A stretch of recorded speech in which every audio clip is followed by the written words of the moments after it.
안녕하십니까, 김한입니다. 이번 시간은 서울교육대학교 기출문제를 짧은 강의로 분석해 보겠습니다. 자, 서울교육대학교 기출문제 여러 가지가 있는데요. 그 중에서 임금에 관련된 문제입니다. 자, 여러분들이 그래프를 보면 주황 색깔 또 파란 색깔 이 두 개의 그래프를 확인해 보면서 남자와 여자의 그 임금에 대한 분포 곡선을 확인할 수 있습니다. 자, 위 질문 결과 나타나게 된 이유 두 가지를 구체적으로 설명하시오 라고 그랬어요. 그럼 이 그래프를 보고 나타나는 현상을 보면은요, 어떤 게 있을까요? 자, 연령 지금 보면은요, 남자와 여자가 나와 있고요. 금액에 따라서 또 분포 곡선이 어떻게 달라지고 있는지가 표현되고 있죠. 자, 이 부분을 여러분들이 그래프를 보고 어떻게 해석을 해야 되는지는 꼼꼼히 살펴보면 가능합니다. 자, 그러면 이 그래프를 주고 나타날 수 있는 이유를 구체적으로 설명을 하는 출제 의도가 무엇인지를 한번 확인해 보겠습니다.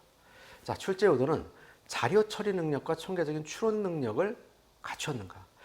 그래프를 보고 그것이 임금 문제가 됐든지 아니면 또 다른 문제가 됐든지 그래프를 주고 그래프를 분석하는 능력이 있는지를 보겠다는 것입니다. 자, 두 번째, 데이터를 정확히 분석하고 객관적 이해의 능력이 있는가. 주관적으로 이해하면 안 되겠죠. 물론 사람마다 다 생각하는 것은 다를 거예요. 그렇기 때문에 지원자분들이나 또는 학생들 입장에서 자기 개인적으로 객관적이 아닌 주관적인 평가가 없을 수는 없지만 답변에 있어서는 주관적인 평가도 중요하지만 객관적으로 이해해야 한다는 것이 굉장히 중요합니다. 자, 그러면 세 번째, 사회적 소수자에 대한 차별에 대한 이해가 있는가. 여기서 사회적 소수자라는 것이 뭐 소수의 인원만을 지칭하는 것이 아니라는 것은 알고 있겠죠, 여러분들도 다. 그러니까 어떻게 보면 남자 여자의 입장에서 사회적인 풍토에 있어서 임금 부분에 있어서는 여성들이 좀 약자로 대우를 받고 있다는 것, 이게 이제 사회적 소수자로 해석할 수 있는 부분입니다. 자, 그 다음에 여러 확률 통계적 사회 현상 및 자연 현상을 이해하고 해석하는 능력을 갖추고 있느냐. 자, 그러면 단지 임금이 남성과 여성의 차이가 나는 것만을 갖고 따지는 것이 아니라 왜 이런 현상이 사회적으로 나타날 수밖에 없는지, 또 이것과 더불어서 자연적 현상이 여기에 미치는 영향은 무엇이 있는지를 해석할 수 있는 능력이 있어야 된다는 것이죠. 자, 이런 것들을 확인해 보기 위한 출제를 한 것입니다. 자, 그렇다면 이 문제에 대해서 방향성은 어떻게 갖고 답변을 하는 것이 좋은 답변이 될 수 있을지 네 가지를 확인해 보겠습니다. 임금 근로자의 소득별 분포를 남녀 간 구분하여 제시한다. 그래프 보면 이거 해석 가능하죠. 뭐 금액대별로 남자가 높다, 여자가 높다 분석 가능하니까요. 자, 그 다음에 성역할 고정관념과 사회적 차별 등 사회적인 현상에 대해서 이해하고 있는가. 요즘 양성평등에 대해서 많이 논란이 되고 있죠. 뭐 성차별이다 이런 부분에 대해서도 많이 이야기가 되고 있습니다. 자, 이 부분에서 고정관념은 없는지, 또 사회적으로 차별하는 것에 대해서는 사회적 현상은 어떤 것이 발생될 수 있는지 이해하고 답변을 해야 된다는 것이죠.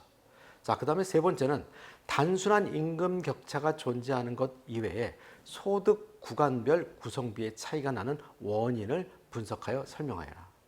자, 이거는 이제 그래프를 보고, 그렇다면 임금이 낮은 부분에 있어서는 왜 여성이 더 많이 있는지, 또 높은 곳에 있어서는 또 이런 현상이 왜 나타나는지를 그래프 보고 해석했을 때 단순히 그것만 해석을 하는 것이 아니라 이렇게 나타나는 현상이 왜 어떤 이유 때문인지까지 원인을 분석할 수 있어야 된다는 이야기죠.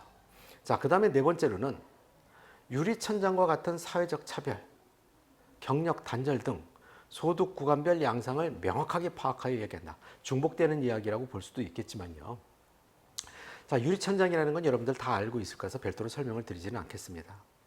여러분들이 이 기출문제를 토대로 해서 분석해 보았을 때 그래프를 단순히 분석하는 부분, 또 그것에 숨어있는 사회적 현상은 어떤 것이 있는지, 이것을 주관적 또는 객관적으로 평가해서 여러분들의 논리적인 답변을 어떻게 이야기하는 것인지 할 수 있을지에 대해서 여러분들은 생각해 보고, 또 출제된 다른 문제들도 똑같은 방향성을 가지고 살펴보는 것도 나쁘지 않을 것입니다.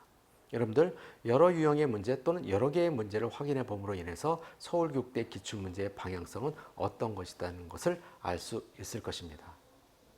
열심히 노력해 보시기 바랍니다. 여러분 감사합니다.